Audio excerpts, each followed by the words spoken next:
What's good, everybody, man? Welcome to the episode 3 of the Last Whistle podcast, man. It is your boy.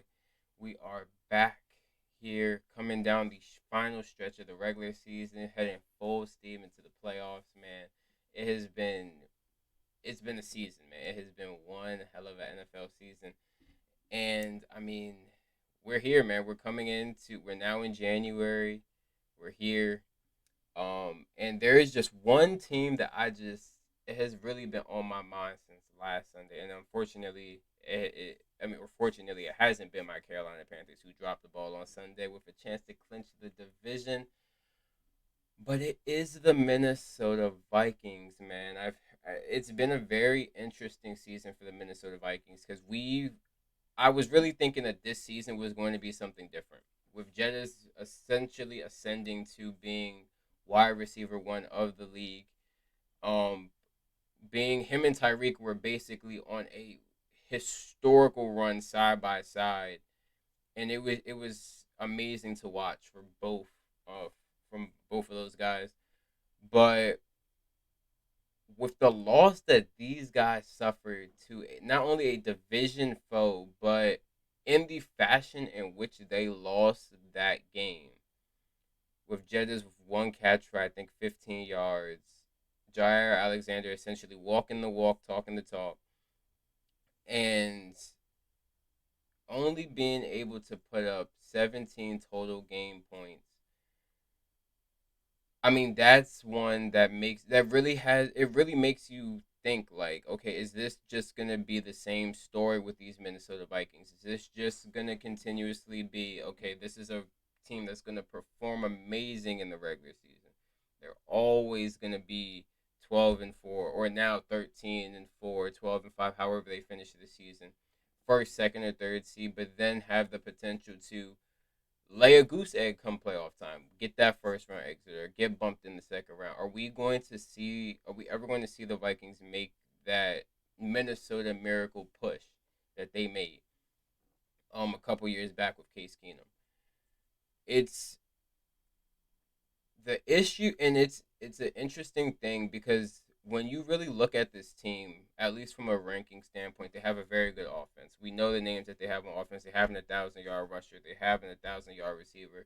Kirk Cousins is playing some of the best ball of his life in the late December, going 10 touchdowns to 2 interceptions, 67 percent completion percentage, and I mean in the last 5 games, it's 11 touchdowns to 5 interceptions, which isn't too bad. It's not too bad.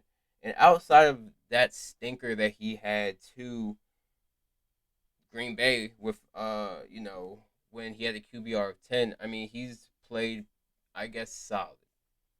We'll just say that. We'll play what we expect Kirk Cousins to be as, like, one of those, like, I guess, tier B, safe to say, quarterbacks. Um, But where is my thing is there's two issues I have with this team. One, where is that dominating win that tells the rest of the league, hey, we're here. We're here, we're going to make noise, and don't count us out yet. Don't treat us like how you've normally treated us prior to this year. And when you look at the games that this Minnesota team has won, it has been by a field goal or by a touchdown, one possession ball game, real nip and tuck, which is good. Okay, your quarterback, Kirk Cousins, or however you guys are winning this game, you find a way to win the game. Fantastic. But where's that win, i.e., San Francisco versus Tampa, where they just completely punished Tom Brady? Where's that Dallas versus Minnesota game? 40-3. Where's that Green Bay? That game that we just saw this past Sunday. Green Bay and Minnesota 40-17. Where's that dominating performance that these other playoff teams? I know Green Bay is outside, but where's that win that these other playoff teams have that it's like, okay, we're here, respect us. The Vikings don't have that win. As a matter of fact, they have losses to those playoff teams that are those dominating wins for those teams. You know what I'm saying? So it really makes us think, okay, where's that win?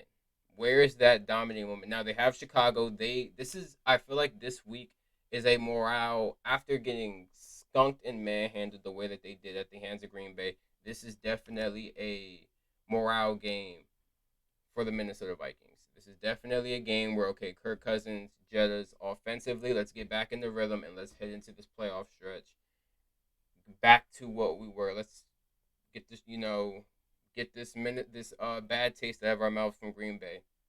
Let's move on, right? The the other thing that concerns me is the defense, and because I'm very much so the defense wins championships kind of guy, and even though this Minnesota defense is not the worst in the league by any stretch of the imagination, they let up a lot of yards, and they're very much so a bend but don't break kind of defense. The issue with that is you're now going to be playing higher powered offenses. You're now going to have to run into a Philly with Jalen Hurts, AJ Brown, Miles Sanders, and Devontae Smith. You're now going to have to run into San Francisco potentially with a McCaffrey, with a Debo, with a Ayuk, Ray McLeod. Even though they got Brock Purdy at the helm, they have that defense to back them up. You're now going to be running into Dallas potentially with CD Lamb. They get Tony Pollard back. They get Zeke back, and Dak Prescott, if he can cut down on the turnovers, that is going to be a very high-powered offense. What then do you do when you let up 60, 50 yards a drive, 70 yards a drive, and they get into your red zone? Are you going to be able to consistently be able to stop those higher power offenses where you got the Kyle Shanahan's calling plays, you got the Nick Sirianni's calling plays to get into the end zone? It seems like it's a lot more on the offense, and I don't know if the defense can live up to potentially stopping those higher power teams. Now, in the first round, if the playoffs were to start today, Minnesota will have the Giants, so I wouldn't fear the Giants' offense that much as compared to those other teams that I previously named. So the first round matchup, they could survive. But once you move on to the second round, once you get to the NFC Championship game, now you have to really ask yourself, like, okay, is my defense going to be able to hold up? Are we going to be able to pressure the quarterback? Are we going to be able to get those red zone stops? You know what I'm saying? And I don't think that with this bend but don't break mentality, they're going to be able to get it done. I don't know if the secondary will be able to hold up enough. Darius Smith 10 sacks on the season. It's been a quiet 10 sacks, I must say. I need to see more out of this Minnesota defense. I need to see more in order for me to feel comfortable with the fact that, okay, this team could potentially do something different than previous years. That they could have a different narrative about them, that, okay, they're not going to be first round or second round bump outs, and that Minnesota is potentially here. You know what I'm saying? Um, but that does it for episode 3, man. Let me know what you guys think in the comment section, man. Be sure to hit that follow, hit that subscribe to the Last Whistle podcast. Make sure you share with your family, your friends, and all that good stuff, man. Happy New Year! First video to bring in the new year, man. Enjoy.